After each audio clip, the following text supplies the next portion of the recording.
Voilà, bonjour à tous et merci pour votre présence. Nous allons commencer maintenant à 14h05. On a attendu un petit peu que tout le monde puisse se connecter. Donc, merci de vous être connectés à ce webinaire qui a pour thème les outils de financement de la Sowalfin pour booster l'entreprise et consolider la santé financière des entreprises. Donc, peut-être quelques petits mots de contexte, hein. Évidemment, on est dans un contexte compliqué à la sortie de crise, avec notamment l'augmentation des différents coûts et la disponibilité des matériaux, l'augmentation des coûts de la main-d'œuvre, les taux d'intérêt qui augmentent, et maintenant la crise énergétique qui impacte les entreprises et également les ménages dans leur possibilité d'investir dans les travaux de construction et de rénovation. On notera quand même que l'activité du secteur s'est bien maintenue jusqu'à aujourd'hui, mais que évidemment on a toute une série d'incertitudes vu le contexte par rapport aux mois à venir. Et donc, les outils de la Sowalfin seront une aide précieuse dans ce contexte assez incertain. C'est pour ça qu'on a voulu organiser ce webinaire en collaboration avec la Sowalfin et MBuild Wallonie, donc l'ancienne Confédération Construction Wallonne. Et pour vous présenter ces outils, on aura donc une présentation de Madame Delphine Fransolet, qui est analyste financière à la Sowalfin, qui présentera l'ensemble des outils de cofinancement, de garantie et autres outils de relance.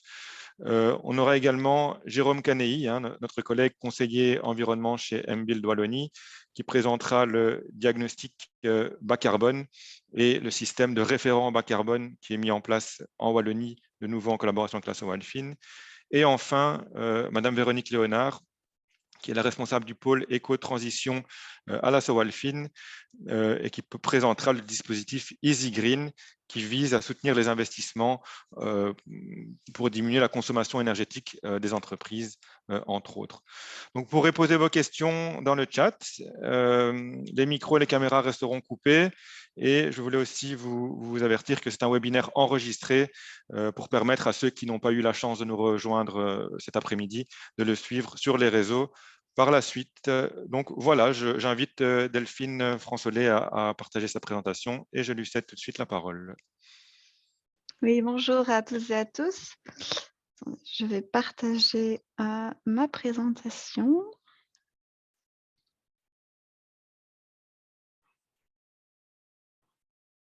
Non, ce n'est pas ça. Où est-elle?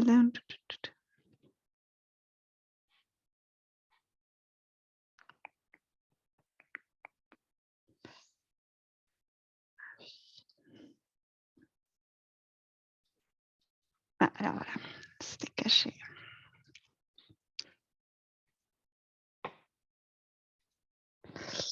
Donc, aujourd'hui, je vais vous présenter les différents outils financiers de la Sowalfin mis à disposition donc, des PME et indépendants wallons.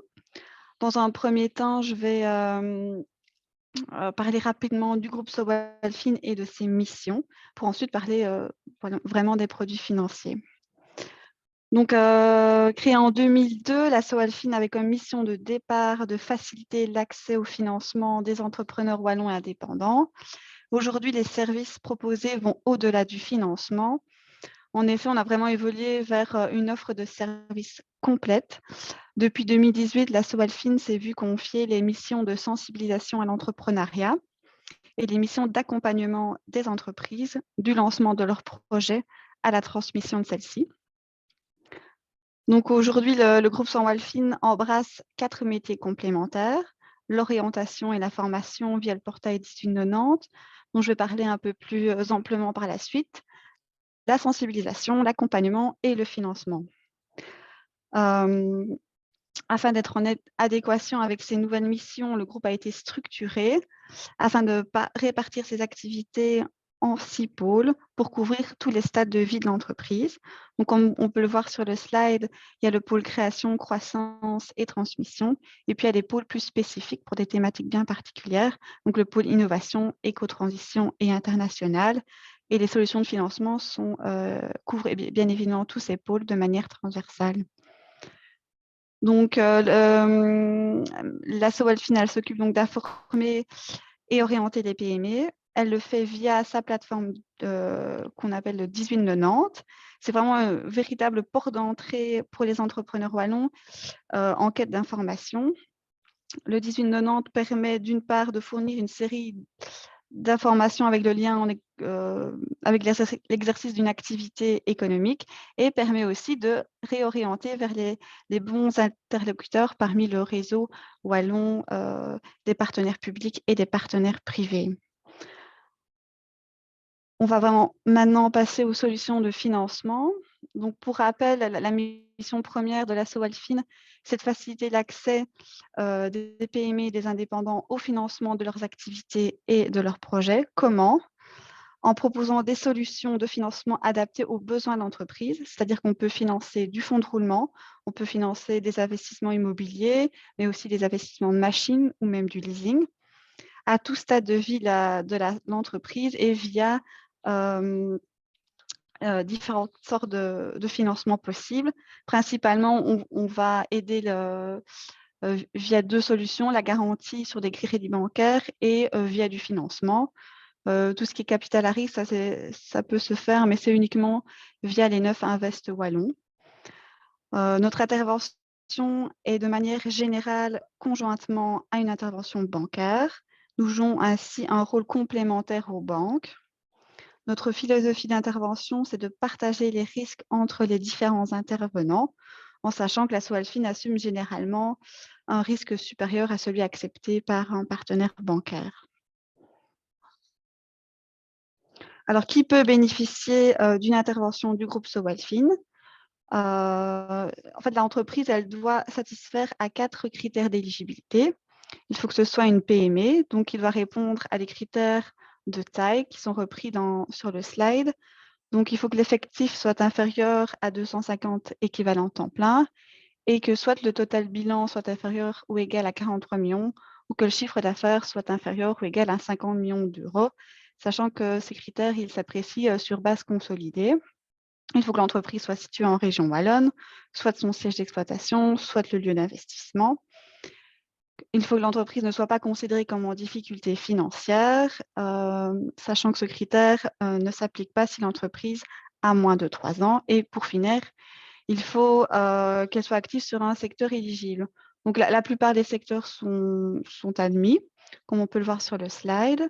Il y a quelques secteurs qui ne sont pas éligibles, dont par exemple la promotion immobilière. Donc, les 2 outils que propose l'asso Walfin et qui sont par ailleurs combinables, c'est d'une part la garantie sur des crédits bancaires. Donc, dans certaines situations où une entreprise va solliciter du financement auprès de sa banque, la banque est prête à intervenir, mais elle ne souhaite pas assumer l'entièreté du risque. Et dans ce cas de figure-là, on pourrait intervenir donc sous forme de garantie sur le crédit bancaire pour diminuer le risque de la banque.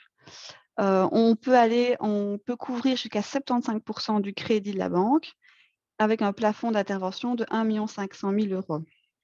Donc, une autre solution, c'est le prêt subordonné. Donc, en fait, c'est de cofinancer le projet avec la banque. En finançant une partie du projet, la banque, elle prend moins de risques et accepte donc plus facilement d'intervenir dans le projet.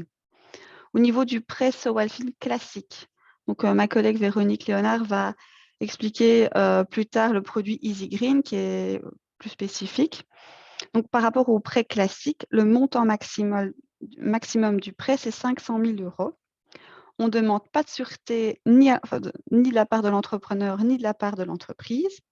Et en plus de ça, c'est un prêt subordonné, c'est-à-dire qu'en cas de concours, on passe en dernier avant l'actionnaire. Donc, c'est pour ça qu'on peut être assimilé à des cas fonds propres et que c'est intéressant quand vous demandez du prêt auprès des banques, vu qu'elles assimilent ça quasiment à un effort propre. En pratique, donc la porte d'entrée, c'est la banque. Donc, l'entrepreneur va solliciter du financement auprès de sa banque. La banque va conditionner son intervention à notre intervention et elle va nous envoyer directement le dossier. Nous, on va analyser la demande, on va la présenter à notre comité de crédit et quand il a marqué accord, on va communiquer directement à la décision de la banque. Donc, a priori, il n'y a pas de démarche faite par l'entrepreneur. Il y a des comités de crédit tous les 15 jours. Il y a une procédure simplifiée pour les plus petits projets, donc je vais en parler plus longuement par la suite. C'est ce qu'on appelle les procédures automatiques.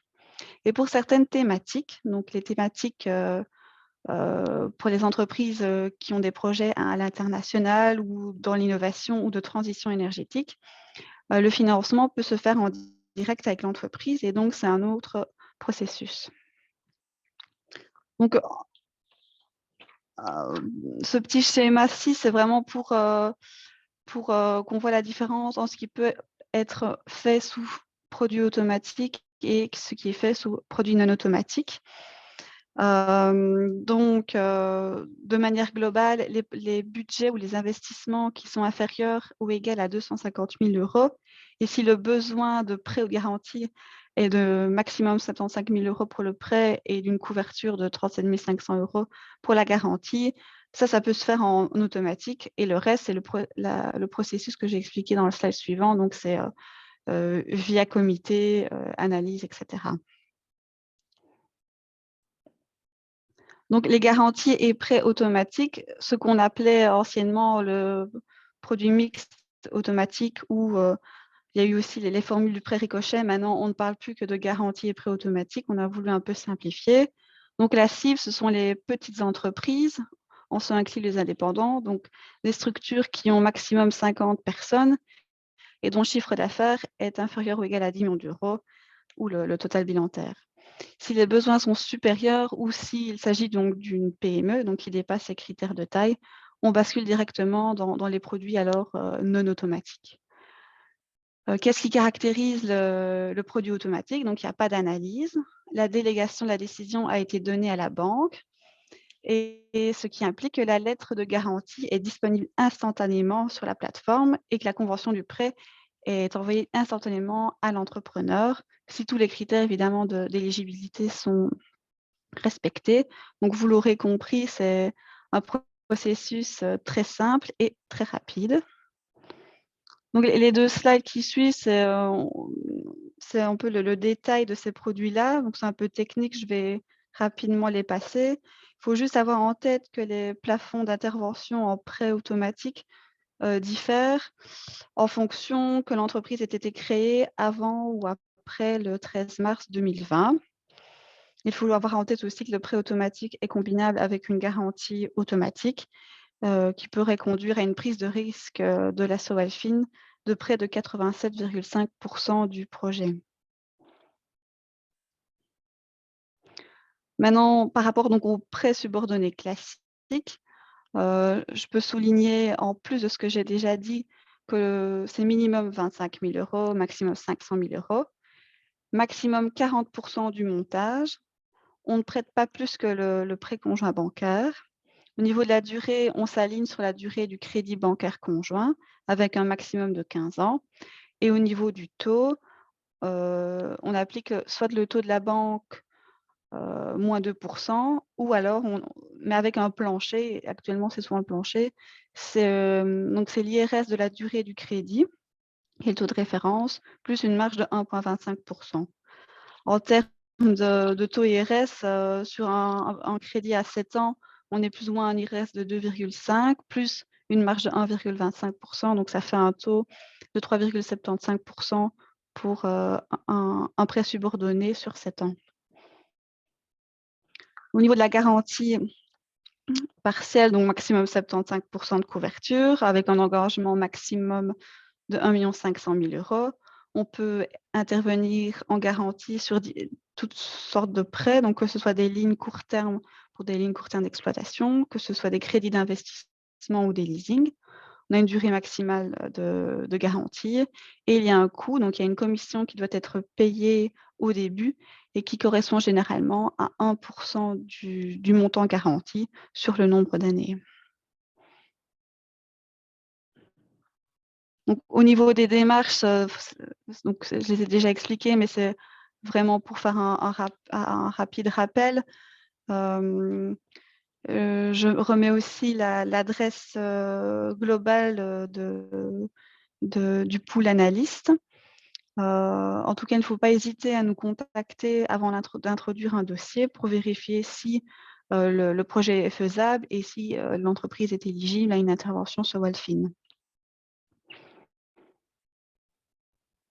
Et pour finir, je vais vous présenter le pré-coup de pouce, donc, qui est un mécanisme par lequel l'entreprise bénéficie d'un prêt d'un proche, donc un ami ou un membre de votre famille, à qui profitera un avantage fiscal sous forme d'un crédit d'impôt pouvant aller jusqu'à 4%. Donc le montant, au terme de montant, c'est maximum 125 000 € par prêteur et maximum 250 000 € par emprunteur. La durée est fixe, elle est soit de 4, 6, 8 ou 10 ans.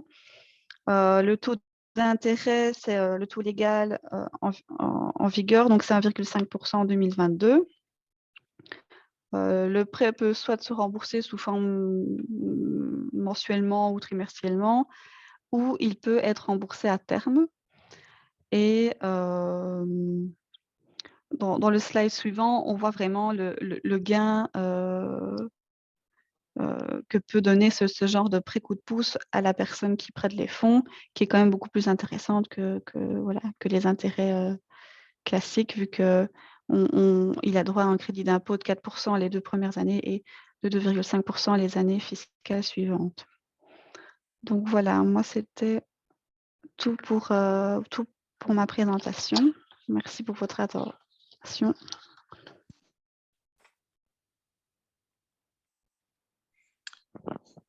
Eh bien, grand merci pour la présentation synthétique. Juste peut-être pour rappel, n'hésitez pas, hein, s'il y a des questions, il faut cliquer sur le bouton Q et R en bas de l'écran et on y répondra évidemment en fin de présentation.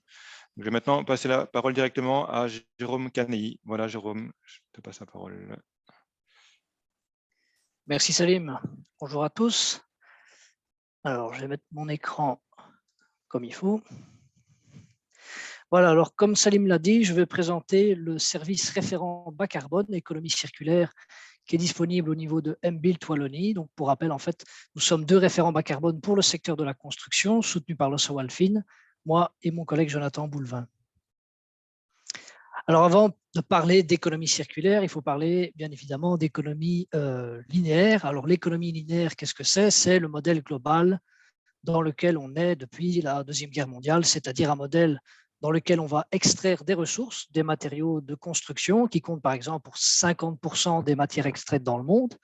On va fabriquer tout un tas d'éléments de construction pour les voiries, pour les bâtiments, les transporter, les utiliser et les mettre en œuvre au niveau des bâtiments, des voiries, pour ce qui est du secteur de la construction bien évidemment. Et une fois qu'un bâtiment est démoli, on jette les déchets et on n'en fait rien du tout. Donc, c'est une vision un petit peu caricaturale, mais pour bien comprendre la différence entre l'économie linéaire et l'économie circulaire. Alors, dans l'économie circulaire, on ne fait pas ça, bien évidemment, et on va essayer tout d'abord à la première étape de préserver les ressources, c'est-à-dire d'utiliser de manière parcimonieuse les matières extraites au niveau de l'environnement. Et ensuite, on va avoir tous des boucles qui vont essayer de réutiliser à la première étape, par exemple, les matériaux de construction, donc ça va être le réemploi des matériaux, leur réutilisation. Ensuite, si ça n'est pas possible, les déchets qu'on va récupérer, on va les valoriser, on va les recycler, mais bien évidemment, il n'y a pas que le recyclage, mais globalement, c'est quelque chose de très connu. Et à chaque étape, on va avoir des boucles de rétroaction qui vont permettre que l'économie soit de plus en plus circulaire, tout simplement. Alors, il y a beaucoup de définitions de l'économie circulaire, il y en a plus d'une centaine en réalité. Il y en a une parmi d'autres ici qui est celle de la Commission européenne et vous voyez que ce qui est mis en avant, c'est l'utilisation des déchets et l'utilisation des ressources qui sont d'abord réduites au minimum et ensuite on va valoriser le cycle économique avec l'utilisation permanente de ces matériaux, en tout cas leur utilisation le plus longtemps possible, soit par la réutilisation, le réemploi ou encore le recyclage. Alors, vous voyez sur ce schéma ici qu'on appelle un diagramme papillon, vous avez une différence entre les ressources finies, par exemple les hydrocarbures, et les ressources renouvelables issues globalement de l'agriculture, où on va aussi réutiliser les matériaux pour, par exemple, faire de la biométhanisation. Alors, au niveau des pouvoirs publics, au niveau de la région wallonne, il y a plusieurs axes qui sont mis en avant au niveau de l'économie circulaire. On a la conception et la production circulaire, on a de nouveaux modèles économiques, mais je n'ai pas le temps de rentrer là-dedans aujourd'hui. On a la logistique inversée et les symbioses industrielles qui permettent à plusieurs industries, à plusieurs entreprises de collaborer. Alors, dans l'économie circulaire, on a beaucoup de concepts différents. On a le recyclage qui est peut-être le concept le plus connu, mais on a également l'éco-conception, c'est-à-dire concevoir des matériaux qui vont être le plus durables possible, qui vont être le moins délétères pour l'environnement. On a l'économie du partage, l'économie de la fonctionnalité. Bref, vous avez compris qu'il y a beaucoup de thématiques différentes dans l'économie circulaire. Alors, quelque chose de très important qui est au centre de ce concept, c'est l'échelle de Lansing. Alors, l'échelle de Lansing, c'est une échelle de priorité qui va faire en sorte que la première étape dans l'économie circulaire, c'est tout simplement la prévention, c'est-à-dire le choix des matériaux. La deuxième étape, qu'est-ce que ça va être? Ça va être le réemploi des matériaux. Si ça n'est pas possible, on va essayer de recycler les déchets qu'on ne va plus considérer forcément comme des déchets. Ensuite, de nouveau, si ça n'est pas possible, on va faire de la valorisation, par exemple de la valorisation énergétique comme la cogénération. Et malheureusement, si ça n'est pas possible, les matériaux vont être envoyés vers des décharges, entre guillemets, c'est-à-dire les centres d'enfouissement technique. Alors, au niveau des pouvoirs publics, toujours, il y a plusieurs textes qui ont été adoptés ces dernières années. Le plus important étant la stratégie Circular Wallonia, qui est d'application depuis le 4 février 2021. Alors maintenant, je vais centrer sur le rôle du référent bas carbone au niveau de MBuild Wallonie. Et donc, on accompagne les PME, donc qui est un rappel de ce que c'est une PME. Donc, il faut respecter plusieurs critères et, par exemple, ne pas dépasser 250 équivalents temps plein. Alors, ce qu'on va réaliser, moi et mon collègue Jonathan Boulevin, ce sont des diagnostics bas carbone, économie circulaire, c'est-à-dire tout simplement des visites en entreprise dans lesquelles on va se focaliser sur plusieurs thématiques. Alors, vous voyez ici, ça va être les déchets, mais également l'énergie dont on parle beaucoup actuellement. Ça va être la gestion des eaux, ça va être la logistique. Et donc, on va regarder un petit peu chacune de ces thématiques pour voir ce qu'il est possible de faire en termes d'économie circulaire. Alors, vous voyez un petit peu ici toutes les thématiques qui vont être abordées. Donc, il y a également les thématiques de logistique inversée, de symbiose industrielle. Évidemment, cela dépend de l'entreprise, ça dépend des besoins et des demandes de l'entreprise et on va apporter une réponse personnalisée à chacune des PME qu'on visite. Alors, quand c'est nécessaire, on va renvoyer vers des outils financiers, soit des chèques entreprises de type chèque économie circulaire, mais également des chèques énergie avec plusieurs catégories de chèques énergie que je ne vais pas détailler ici. Et on peut renvoyer également vers des financements de type Easy Green, dont Véronique nous parlera juste après. Alors, je rappellerai également qu'au niveau d'MBuild Wallonie, nous avons deux services très importants qui sont la cellule environnement pour tout ce qui est les questions de gestion des eaux, des terres, des déchets. Et pour tout ce qui est en rapport avec l'économie circulaire, eh bien, on a une cellule avec les deux référents bas carbone, donc moi-même et Jonathan Boulevin. Juste un petit mot sur le fait qu'au niveau de la Wallonie, la Sawalfin soutient tout un réseau de référents bas carbone, économie circulaire, et que nous sommes présents pour le secteur de la construction, mais comme vous le voyez sur cette image-ci, vous avez des référents qui sont présents au niveau de l'UCM, du secteur agroalimentaire avec la FEVIA, et également tous des acteurs plus locaux, régionaux, comme Capinov et le BEP, par exemple, du côté de Namur. Donc, si vous avez la moindre question sur ce type de diagnostic, si vous voulez une visite en entreprise qui est gratuite, je tiens à le signaler, n'hésitez pas à me contacter ou mon collègue également via les coordonnées qui sont mises ici. Voilà, j'en ai terminé de mon côté. Je te rends la parole, Saïm.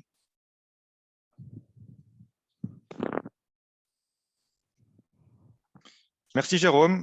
Je fais la transition vers directement la dernière présentation, celle de Véronique Léonard, responsable du pôle éco-transition de la Sawalfin. Voilà. Bonjour à tous, je vais partager ma présentation. Voilà. Là.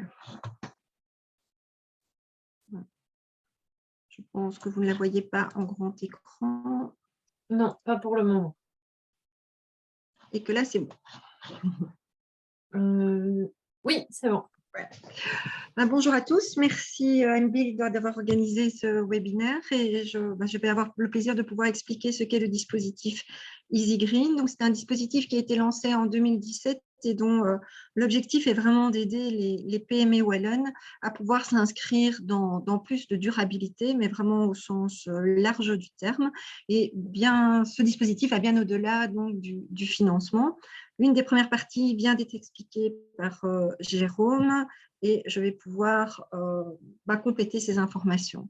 Alors, je pense qu'aujourd'hui, il est inutile de dire que la crise énergétique est vraiment un facteur important qui impacte très fortement la viabilité et la pérennité de certaines entreprises et qu'il est plus qu'urgent d'agir. On a déjà connu, de par la crise Covid, et que ce soit les inondations ou autres, toute une série de perturbations qui obligent les entreprises à faire preuve d'agilité, notamment en ce qui concerne les sécurités d'approvisionnement par rapport à certaines matières. Est-il utile encore de parler des changements climatiques? On a connu ça tout près de chez nous avec les inondations. C'est vraiment l'affaire de tous et il est urgent d'agir. Sans compter les cadres réglementaires qui existent, qui se durcissent et qui vont encore se durcir. C'est notamment le cas sur les gaz fluorés, même si ça concerne peut-être un peu moins les entreprises de la construction, mais sur les thématiques de l'eau ou des déchets, ce sont des évolutions qui sont régulières et qui vont toujours vers un durcissement plus fort. On reste convaincu qu'investir dans de la durabilité aujourd'hui, c'est vraiment aussi une question de compétitivité des entreprises et même plus de survie, qu'il faut aussi s'assurer qu'il y ait des réponses et une adéquation entre l'offre et la demande. Et ça aussi, ce sont des choses qu'il faut aider, anticiper et mettre au point. Et puis, un autre point que l'on entend régulièrement et pour lequel je trouve qu'effectivement ce type de webinaire est vraiment intéressant pour les entreprises, c'est que généralement elles sont de bonne volonté pour s'inscrire dans une transition bas carbone, mais que ce sont des sujets qui deviennent très vite techniques et que du coup, ce n'est pas facile pour un entrepreneur de devoir aborder toutes ces thématiques, de savoir par où commencer, d'avoir le temps nécessaire à y consacrer, voir les compétences. Ce n'est pas toujours facile non plus de savoir quelles sont les priorités, par quoi commencer, ou en tout cas qu'il n'y a pas toujours non plus les moyens, les ressources internes pour y faire face. Ce sont des thématiques qui viennent en plus de la gestion de l'activité journalière et du fait de faire tourner son entreprise. Et donc, c'est important de pouvoir expliquer les dispositifs qui existent et qui sont là pour vous y aider dans cette politique des petits pas. Donc, comme je vous le disais, lancé en 2017, l'objectif, c'est vraiment de faciliter l'accès, le passage à l'acte des entreprises dans cette transition bas carbone, d'avoir une politique des petits pas, mais en tout cas, c'est important aujourd'hui de monter dans le train. Alors, dans le principe général, on est parti sur des métiers de sensibilisation, parce que c'est important d'informer les entrepreneurs, de pouvoir les accompagner pour la mise en place donc, de solutions, de renforcer ce partenariat entre des outils publics tel que celui que Jérôme vient d'expliquer et qu'il partage avec son collègue Jonathan dans la réalisation de missions bas carbone, mais d'assurer aussi un relais quand c'est nécessaire vers des dispositifs privés et puis finalement de continuer ce fil conducteur en pouvant proposer un type de financement pour pouvoir faire en sorte d'avoir un package intégré et global et quelque part pour vous entrepreneurs d'avoir une sorte de one-stop shopping. Donc, Jérôme a bien expliqué le rôle du diagnostic qui consiste bas carbone, qui consiste donc à atterrir sur un premier plan d'action avec des actions qui peuvent être soit directement mises en œuvre, soit parfois qui nécessitent l'appel à un partenariat privé qui n'est pas donc forcément systématique. Et donc, j'ai inséré ce slide pour juste rappeler que pour la partie énergie, il y a les chèques énergie et pour la partie projet circulaire, il y a les chèques économie circulaire, mais que dans tous les cas, ils sont accessibles aux PME situées en région wallonne et qui ne sont pas en difficulté et que c'est d'autant plus important que la couverture de l'intervention est assez importante puisqu'on peut monter jusqu'à 75% des frais des experts.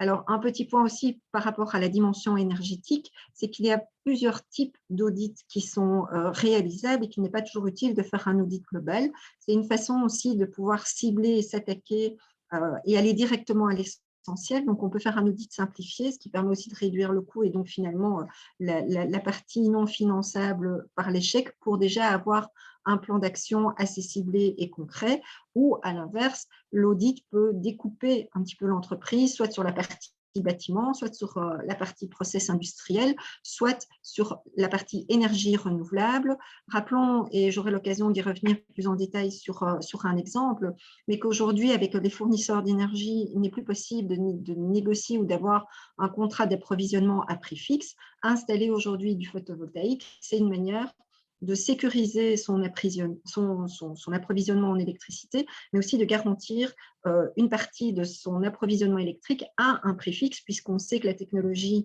a une durée de vie d'au moins 20 ans, on sait plus ou moins la quantité d'énergie qu'on va installer et on sait le prix que ça va coûter aujourd'hui. Donc, c'est une manière de pallier à la crise énergétique aujourd'hui.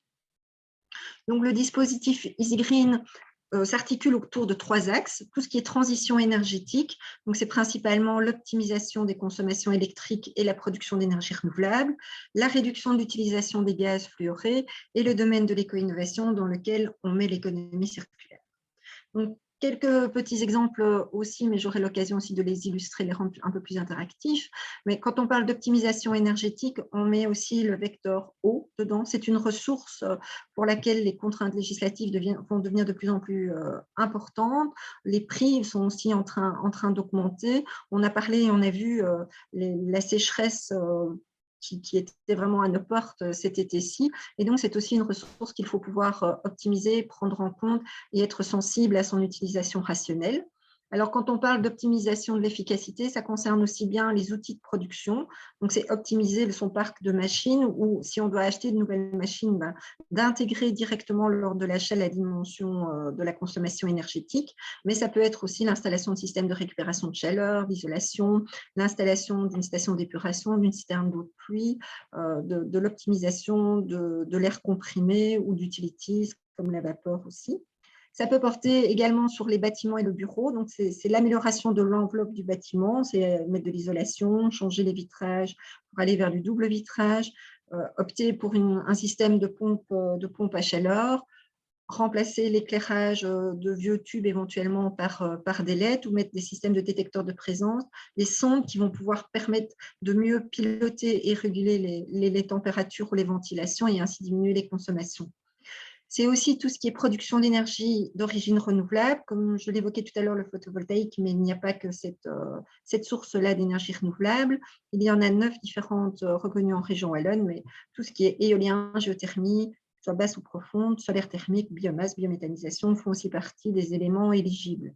Alors, on finance aussi tout ce que l'on appelle accessoires à ces sources d'énergie renouvelable, comme les bornes de chargement pour les véhicules ou des batteries. Alors, on encourage aussi fortement tout ce qui est gestion intelligente de l'énergie, à savoir placer des compteurs. Aujourd'hui, tout le monde ou à peu près sait maintenant le montant de sa facture énergétique, mais le savoir uniquement en euros, c'est difficile à pouvoir comparer dans le temps vu la volatilité des prix. Et donc, c'est important de conscientiser les entrepreneurs que vous êtes, à savoir combien vous consommez, quelle quantité d'énergie vous consommez, de pouvoir suivre cela dans le temps pour éviter les dérives et ainsi les surcoûts que généralement on s'aperçoit au moment de la régulation et de la régularisation, pardon, et donc la surprise est mauvaise. Essayons de suivre ça de manière plus proche pour limiter les dégâts et l'impact sur la facture énergétique. Je vais passer très rapidement sur les gaz fluorés. Il faut juste savoir qu'elle concerne aussi bien la production de froid, donc tout ce qui est réfrigération, congélation, que la climatisation.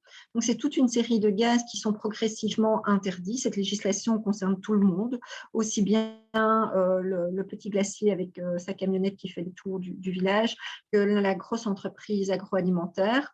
Cette législation, elle est évolutive jusqu'en 2030, c'est-à-dire qu'elle va se durcir à différents moments et à différentes dates. Et ce qu'il faut savoir, c'est que si vous devez investir, que ce soit en climatisation ou réfrigération, savoir que cette législation existe et que, en fait, ce qui est peut-être permis aujourd'hui dans les investissements ne sera peut-être plus conforme à la législation à l'horizon 2030.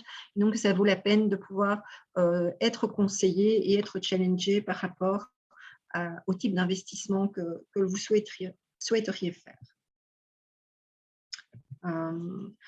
Je ne vais pas trop m'étendre sur l'économie circulaire, Jérôme en a déjà largement parlé, mais donc la mise en place d'un plan d'action qui va permettre à l'entreprise de s'inscrire dans une démarche plus circulaire peut aussi faire l'objet d'un financement EasyGreen, quel que soit le pilier sur lequel le plan d'action se repose. Tous les frais liés à cette mise en place peuvent être éligibles à EasyGreen. Alors, vous trouverez dans les présentations qui, je pense, vous seront transmises, des visualisations en parlant d'optimisation énergétique ou d'efficacité énergétique. On pense énergie renouvelable, mais c'est aussi favoriser les apports naturels. C'est l'enveloppe en tant que telle, donc que ce soit les parois externes, mais aussi internes, le cloisonnement, les châssis, tout ce qui est système de chauffage, aller vers des systèmes plus performants de régulation aussi et d'éclairage. Il ne suffit pas d'installer des technologies plus propres. Ça, c'est un premier pas, au moins consommatrice, c'est de pouvoir aussi les gérer de manière la plus efficace possible, compte tenu de l'utilisation que l'on a ou du process ou du bâtiment. Mais c'est aussi, Jérôme l'a évoqué, penser des constructions, réemploi, qu'il y a des matériaux alternatifs qui ne sont pas toujours plus chers et plus respectueux de l'environnement. Parler d'efficacité énergétique, c'est aussi à l'utilisation du bâtiment. Ce n'est pas qu'en pensant rénovation ou construction. On l'a vu notamment avec le Covid, beaucoup d'entreprises qui ont repensé l'organisation de leur entreprise et peut-être de cloisonner certains volumes pour limiter ce qui doit être chauffé, ou s'il y a des différences de température qui sont nécessaires, de pouvoir mieux optimiser le fonctionnement des installations.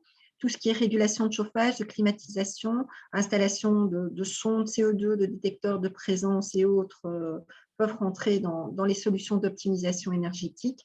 Et comme je le disais tout à l'heure, à notre sens, l'eau est aussi une ressource qu'il faut préserver. Et donc, toute optimisation de ces consommations d'eau peut aussi faire l'objet d'un financement EasyGreen.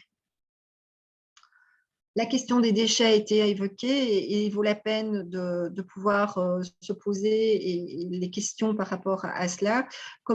Quels sont les types de déchets que je génère, quelle quantité, où génère-t-on ces déchets? Est-ce que c'est mon activité même? Est-ce que c'est mes fournisseurs? Ou est-ce que je les génère chez mes clients? Et comment puis-je améliorer cela? Ça aussi, le référent bas carbone peut vous aider à mener votre réflexion sur cette thématique-là. Pensez peut-être aussi mutualisation des installations pour optimiser leur fonctionnement, et ça vaut aussi pour les ressources. Et puis un point très important aussi, c'est veiller au bon entretien de ces installations. Ça permet de réduire l'empreinte carbone dans les consommations qui vont être utilisées pour les faire fonctionner, mais aussi de prolonger leur durée de vie, et cela vaut bien entendu aussi que ce soit pour des machines ou un bâtiment. Se faire accompagner, c'est aussi avoir un regard externe et penser à des investissements.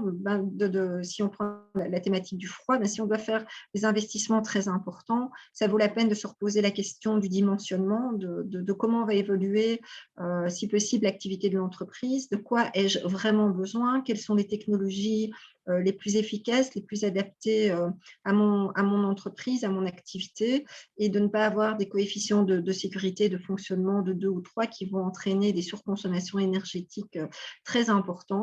Donc, c'est une question qui est vraiment importante de se poser avant d'investir, de prendre un petit peu de hauteur et de voir des solutions dans leur ensemble, de penser achat responsable. Et aujourd'hui, on le sait aussi que le transport des personnes et des marchandises a évolué. Le Covid a peut-être eu ça de positif, d'opter vers plus de télétravail et de faire évoluer les mentalités sur le mode de déplacement. C'est aussi une réflexion qu'il est bon d'avoir et pour laquelle le référent bas carbone peut vous aider aussi.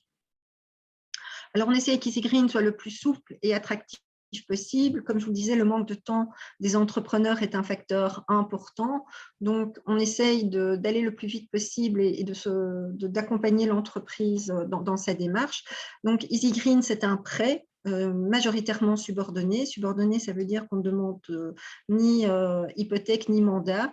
Pas de sûreté, on est en full risque, en quasi-capital, comme ma collègue vous l'a expliqué tout à l'heure. Il est indiqué qu'on peut prendre des participations en capital, mais aujourd'hui, ce type d'investissement ne le justifie pas. En termes de taux, on est aligné sur l'IRS auquel on ajoute une marge. La marge, elle est fonction du risque du projet, mais surtout de son impact carbone. Donc, plus un projet va permettre de générer des économies de CO2 et réduire votre facture, notamment énergétique, et votre empreinte carbone, au plus le taux sera intéressant. On a la possibilité d'accorder une franchise, ça veut dire que pendant 1 an, par exemple, vous ne remboursez que des intérêts et pas le capital. Et compte tenu ici du contexte de la crise, le fait de pouvoir avoir cette année de franchise va vous permettre de commencer à voir l'impact sur votre facture énergétique en termes de quantité consommée et donc de pouvoir vous donner un petit peu d'air au niveau de la trésorerie puisque vous ne commencerez à rembourser le capital qu'après un an. Et donc de mettre moins de tension sur votre trésorerie. En termes de montant, on peut aller jusqu'à 1 million d'euros par projet et 3 millions d'encours par entreprise. On peut solliciter EasyGreen autant de fois que l'on veut. Donc, c'est un prêt subordonné, ce qui permet un effet de levier pour l'entreprise. Donc, pas de garantie, pas de mandat, pas d'hypothèque. Ça veut dire qu'on ne touche pas à votre patrimoine privé non plus. Une demande de financement peut être introduite aussi bien par l'entreprise que par votre banque, voire par la personne qui va vous fournir une solution, comme par exemple un installateur de panneaux photovoltaïques ou un installateur de pompe à chaleur. Le fait que ce soit simultané éventuellement à l'introduction d'un dossier à la banque permet de gagner du temps et d'aller plus vite dans la prise de décision. On n'a pas de montant minimum. On peut aller jusqu'à 100% du montant à financer, pour autant que ce que l'on finance vous permet de réduire votre empreinte carbone. Je prends l'exemple de la rénovation d'un bâtiment. On va pouvoir intervenir sur tout ce qui est isolation, châssis, éclairage, comme je viens de l'expliquer, mais on ne pourra en aucun cas, par exemple, se positionner sur le démontage d'un toit, l'évacuation de déchets, ou pour un nouveau bâtiment, par exemple, sur l'achat d'un terrain. Ça, ce n'est pas possible. On n'a pas de proportion figée dans le bouclage financier. Qu'il y ait des fonds propres ou pas, ou une intervention bancaire ou pas, le niveau, c'est vraiment dossier par dossier au cas par cas. Pas de frais de dossier, nous n'avons pas de secteur exclu sauf la promotion immobilière pure. Tous les produits du groupe Sawalfin peuvent être combinés, donc rien n'empêche dans un projet de solliciter EasyGreen, de solliciter un cofinancement auprès de votre banque avec un cofinancement Sawalfin, voire une garantie. On essaye juste alors que le bouclage soit équilibré et on essaye d'être le plus rapide et réactif possible par rapport au positionnement et aux prises de décision. Comment introduire une demande de financement? Alors, il y a un formulaire à compléter qui nous permet de valider notamment les conditions qui ont été exposées par ma collègue, donc que vous êtes bien une PME, que l'investissement est bien fait en région Wallonne et concerne bien EasyGreen, à savoir la réduction de l'empreinte carbone de l'entreprise. On a des comités intervalles réguliers, à peu près tous les 15 jours aussi. On peut les faire par voie électronique quand un dossier est particulièrement urgent. Et on est dans un principe de confiance. Donc, une fois qu'on reçoit le bon de commande, que les conventions sont établies, on fait la libération en une fois. Et c'est après que vous justifiez par les factures. J'ai ajouté aussi quelques exemples de dossiers dans lesquels nous sommes intervenus pour montrer aussi que si ces investissements ont été faits seulement il y a quelques mois, les temps de retour, compte tenu de l'augmentation des prix, ont fortement diminué et qu'aujourd'hui, penser photovoltaïque, comme je le disais, c'est d'abord penser stabiliser son prix de l'électricité pour la partie que l'on va autoconsommer, mais c'est aussi, si on va vers des systèmes comme des pompes à chaleur, c'est pouvoir peut-être se passer d'énergie comme le gaz, qui ont des prix encore plus volatiles et dont l'augmentation a été particulièrement importante. Que ces investissements, comme ils ont été présentés, s'il y a 6 mois, avaient un temps de retour de 7 ans, là maintenant, on est à 4 ans. Cette crise, on sait qu'elle va durer, qu'elle n'est pas l'affaire que de quelques mois, et donc qu'il est vraiment important pour les entreprises de pouvoir agir le plus rapidement possible. L'autre point, c'est le gain de trésorerie que je mentionnais tout à l'heure, à savoir, si on vous donne un an de franchise, le fait de rembourser des intérêts la première année vous permet d'investir dans des solutions plus structurelles, donc qui vont vraiment diminuer votre consommation et où vous allez voir l'impact l'année suivante. Et les prix sont tels aujourd'hui, en fait, que la différence, en fait, généralement, ce que l'on constate aujourd'hui, c'est que le remboursement du prêt est inférieur, pour des solutions vraiment structurelles, est inférieur au montant que certaines entreprises payent pour leurs factures d'électricité ou de gaz. Et donc, il y a un gain sur la trésorerie.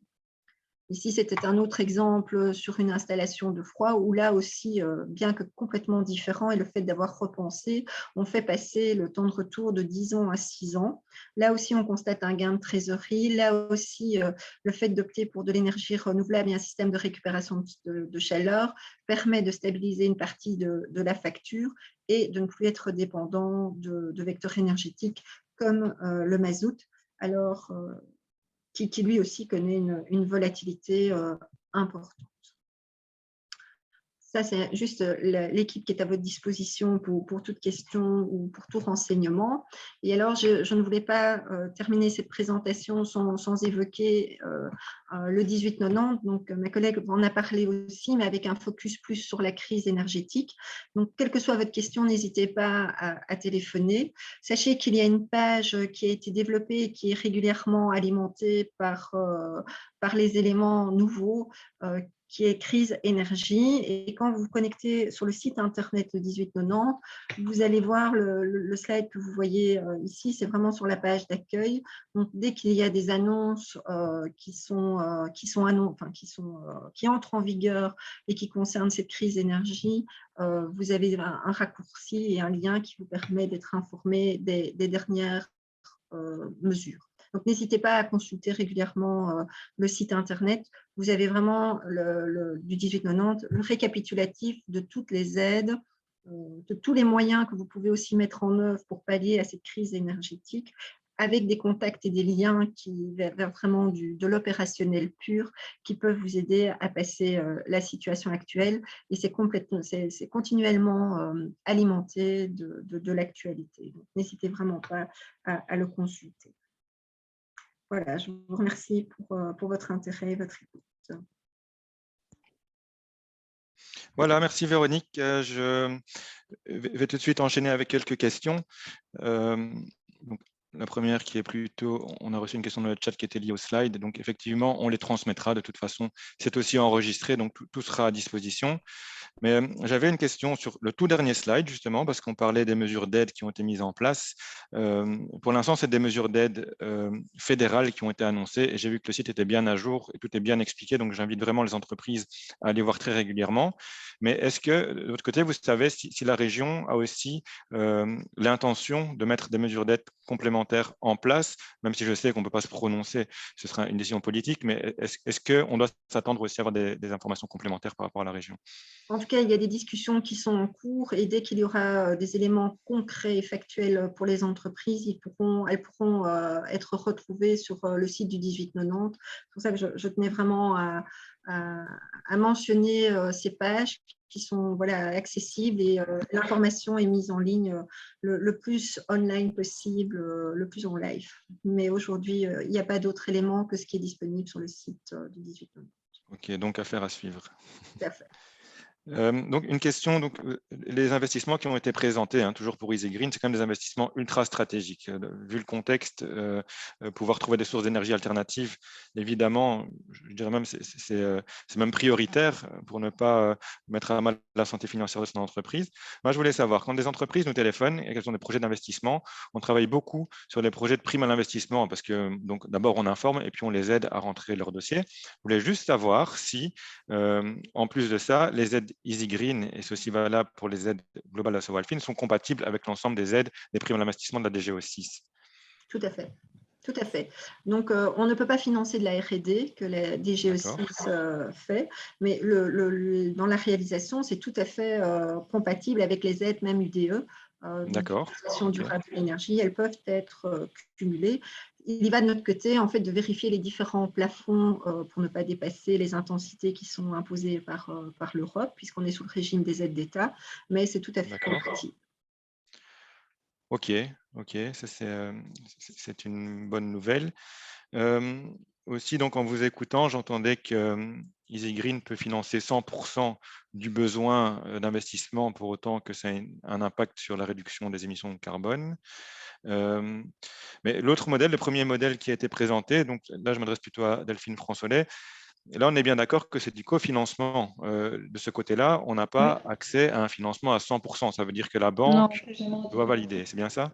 Le port d'entrée, c'est vraiment la banque. On fait que ça. Donc, cofinancement, c'est vraiment cofinancer conjointement un projet. Ok. Et alors, peut-être une autre question plus pratique. On parlait des taux d'intérêt. Donc, on sait que la banque finance une partie, la Sowalfin une autre partie. J'ai vu qu'il y avait, j'ai pas été très attentif ou j'ai pas trop tout compris directement. Est-ce qu'on peut s'attendre à ce que, j'avais noté, c'était IRS plus une marge, c'était ça? Oui, Voilà. Est-ce que IRS plus une marge, au final, ça donne un taux d'intérêt moindre que celui de la banque en général? ça dépend. Les banques on va dire, ont d'autres marges de manœuvre que nous pour fixer les taux. Donc, actuellement, c'est difficile à dire. Ça dépend vraiment des entreprises, D'accord, de ok. leur encours existant avec la banque, etc. Donc, ça, je ne Ok, saurais donc pas le dire comme ça. ouais, c'est plutôt du cas par cas en fait. Ouais. Et est-ce qu'il y a des frais spécifiques autres Non, que ce qui est on n'a pas de décidé? frais de dossier non plus. Ok, donc ce sera uniquement les frais. Donc il n'y aura pas de mauvaises surprises Non. en intégrant la Sowalfin. Est-ce qu'il y a des modalités de remboursement? Ah, pardon. Je Est-ce qu'il y voulais a... juste Oui, réagir sur le taux et oui, rappeler qu'aussi bien le cofinancement que chez nous, on est en prêt subordonné d'accord. et que comparer juste un taux d'intérêt, Ouais, ce n'est pas suffisant. Alors, il faut comparer par rapport à un prêt subordonné que la banque ferait, qui est généralement plus plus cher, élevé ouais. que les conditions qu'il propose parce qu'il y a hypothèque garantie derrière. Voilà, mais on peut aussi supposer que le fait que la Sowalfin intervienne, ça diminue le risque pour la banque. Donc, globalement, un risque moindre, c'est un taux moindre. En tout cas, il y a moins de risques pour la banque globalement dans l'ensemble du dossier. Parfait. Oui, non, je parle aussi des modalités de remboursement. Est-ce qu'elles sont différentes par rapport à un crédit classique? Nous, en cofinancement, c'est du trimestriel. Comme chez nous. Ah oui, oui, ok. Ok. Et alors, j'avais noté pour les délais d'octroi, mais ça, vous aviez expliqué, c'était automatique pour certains montants, en Oui, fait. voilà. Il Donc, faut vraiment ça va avoir assez ça en vite. tête. Oui, Un budget maximum de 250 000 pour des plus petits besoins. On peut être en automatique et ça, c'est assez simple et c'est très rapide. ok. Alors, j'entendais aussi dans les produits Easy Green, mais je fais le lien aussi avec ce qui a été dit pour la première présentation, c'est qu'il y avait des produits avec une franchise d'1 an. Donc, ça, c'est très important quand on est dans une période de crise, de pouvoir avoir son financement tout de suite et pouvoir le rembourser plus tard. Donc, je comprends qu'il faut rembourser l'intérêt. Est-ce qu'il y a aussi des formules de financement de ce type au niveau de la Sowalfin, des produits plus classiques avec des franchises sur le En remboursement fait, du nous, capital? on s'aligne sur le plan de remboursement de la banque. Si la banque prévoit une franchise de 12 mois, on va prévoir une franchise de 12 mois. On s'aligne vraiment à la banque, avec la banque. Ok, donc ça laisse quand même une série de possibilités quand on Mhm. a besoin de financement dans une période compliquée. Voilà, j'avais aussi noté une question pour Jérôme concernant le diagnostic bas carbone. Donc, une entreprise qui voudrait faire appel au diagnostic bas carbone, donc j'ai noté qu'elle pouvait faire appel à toi ou à Jonathan, les coordonnées sont dans la présentation, de manière gratuite, mais ça demande quoi comme implication ou comme temps de la part de l'entreprise? Est-ce que c'est vous recevoir pendant une journée, pendant une demi-journée? Est-ce que tu as une estimation pour pouvoir quantifier ça? Oui. Oui, très bonne question. Mais justement, ça consiste en une visite dans l'entreprise qui va prendre entre 2 heures et 3 heures. Donc, bien évidemment, ça va dépendre des besoins. Ça peut aller plus ou moins rapidement, mais on est disponible en tout cas pour faire ces réunions qui durent généralement cette durée-là. Donc, et puis nous, on a bien évidemment un suivi de plusieurs jours pour chaque dossier et à l'issue duquel on remettra un diagnostic dans les semaines après la visite. Et ce diagnostic va détailler en détail les différentes mesures qui sont applicables pour l'entreprise. Alors évidemment, l'entreprise, elle est face à des mesures qui sont conseillées, elle n'est pas obligée de les faire, et on met également plusieurs mesures, soit sur le court terme, le moyen terme, le long terme, et on renvoie soit vers les experts, soit vers les outils financiers qui sont nécessaires pour certains de ces conseils. Donc, on revient toujours vers l'entreprise après quelques semaines pour leur remettre le diagnostic et éventuellement faire un suivi par après pour voir si tout se passe bien également pour mettre en œuvre une des solutions, par exemple l'installation de panneaux ou un processus de recyclage au niveau d'une menuiserie. Je prends un exemple comme ça, évidemment, ça dépend du secteur, de la spécialisation, bien évidemment. Mais voilà, pour l'entreprise, ça ne prend entre guillemets que 2 à 3 heures de visite sur place. Voilà, globalement, c'est à ça que ça va se résumer. Voilà. Et en fait, ce diagnostic permet d'orienter vers les bonnes personnes, notamment vers les produits Easy Green ou d'autres types de compétences selon le besoin, je suppose. Et alors, tu avais parlé des chèques entreprises. Donc, le chèque entreprise, c'est une intervention sur le coût d'un expert. C'est bien ça, je ne me trompe pas. Donc, en fait, ça veut dire que ça permet de mobiliser des experts. Après, donc, dans un premier temps, c'est payant, mais de mobiliser après des experts selon la compétence qui sont… Pardon, dans un premier temps, c'est gratuit. Voilà, et dans un second temps, de mobiliser des experts payants. Et c'est là qu'interviennent les chèques entreprises. Dans ce sens-là qu'il faut le comprendre. Voilà, c'est ça. Si c'est nécessaire, bien évidemment, il y a des entreprises où ce ne sera pas le cas, mais on renvoie globalement soit vers un chèque économie circulaire. Donc là, il y a un chèque unique pour tous les projets en rapport avec l'économie circulaire. Alors évidemment, c'est un sujet très vaste, donc ça dépendra du processus en particulier sur lequel on va se focaliser. Et alors, il y a les chèques énergie, comme l'avait dit Véronique. Dans les chèques énergie, en fait, il y a une multitude de formules différentes. Il y a des audits simplifiés qui sont généralement, on va dire, plus rapides et plus direct. Et puis, il y a des audits globaux qui vont aller vraiment dans le détail pour des processus industriels, par exemple, où il faut aller vraiment dans le détail du fonctionnement des machines, du dimensionnement, ce genre de choses. Donc, il y a différentes formules de chèque énergie et globalement, il y a un chèque entreprise destiné, je vais dire, à l'économie circulaire. OK, parfait. Merci. Je lis en même temps que je t'écoutais une question. Donc, bon, là, je me prends le rendez-vous.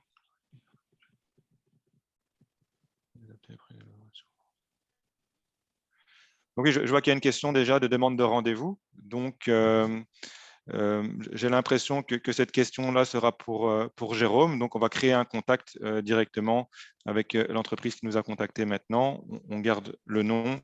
Alors, Jérôme, ben voilà, je t'invite directement à faire le point avec l'entreprise. Donc, ça, c'est une bonne nouvelle et ça donne de la cohérence à notre exposé. Donc, voilà, merci beaucoup pour l'intérêt porté directement à ce webinaire. Voilà, je ne sais pas si d'autres orateurs ou d'autres personnes ont encore des commentaires ou des questions par rapport à tout ce qui a été dit. On reste à disposition et voilà, nos coordonnées sont dans les différentes présentations, donc il ne faut jamais hésiter à prendre contact, quel que soit le stade d'avancement du projet ou l'idée. On est vraiment, les équipes sont à disposition pour aider les entreprises, donc n'hésitez pas.